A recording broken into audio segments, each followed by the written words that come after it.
Donc là on n'est plus en sous-bois, on est en extérieur, dans une longue ligne droite, un petit peu sale, pleine de cailloux, mais vraiment très rapide, avec une petite succession de marches. Et ce qui est primordial, c'est vraiment le regard, encore une fois.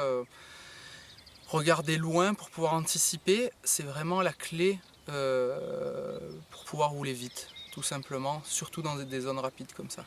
Donc ça, c'est le genre d'obstacle qu'on arrive à retrouver dans une zone rapide comme ça, où il y a des cailloux. C'est un caillou mobile comme ça. Bon, ce qui est sûr, c'est que bon, on le voit plus ou moins suivant la vitesse qu'on a.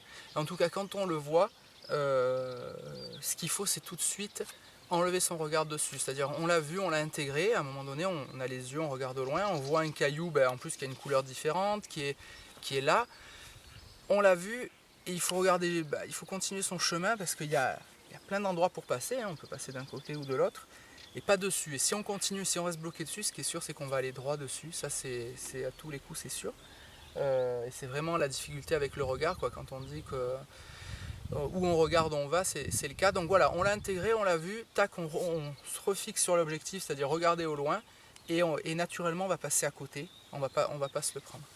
Donc ce qui est sûr, quand on arrive sur ce genre de section rapide, c'est qu'il faut avoir un minimum de confiance en soi pour être relativement détendu. Forcément, il faut être gainé, il faut tenir son vélo, il faut pas être tout mou sur son vélo, mais juste détendu. Quand on va rouler, il faut laisser son corps travailler, rattraper. Il ne faut pas avoir les genoux trop serrés, toujours pareil, pour laisser travailler son vélo, se servir un petit peu de ses genoux pour s'équilibrer. Et quand on arrive sur une petite section de marche comme on a là, hop, essayer d'être détendu pour vraiment épouser le terrain, être souple. Il n'y a pas besoin de se crisper, les marches ne sont pas grosses, il n'y a pas de grosse décélération à encaisser, donc détendu, et plus on est détendu, mieux ça ira, avec un regard loin. Normalement, il n'y a pas de raison que ça se passe mal. Donc au niveau des pressions de pneus, comme petit conseil, c'est vrai qu'on aurait tendance à vouloir gonfler beaucoup plus quand on roule dans des pierres, quand on roule dans du vite. C'est pas faux, c'est vrai qu'on peut gonfler toujours un petit peu plus. Mais vraiment l'atout et ce qui est primordial, c'est d'être souple sur son vélo pour pouvoir amortir tous les chocs. Quand on est raide et figé, c'est vrai qu'on ne va pas amortir et on risque vraiment de se bloquer sur un caillou.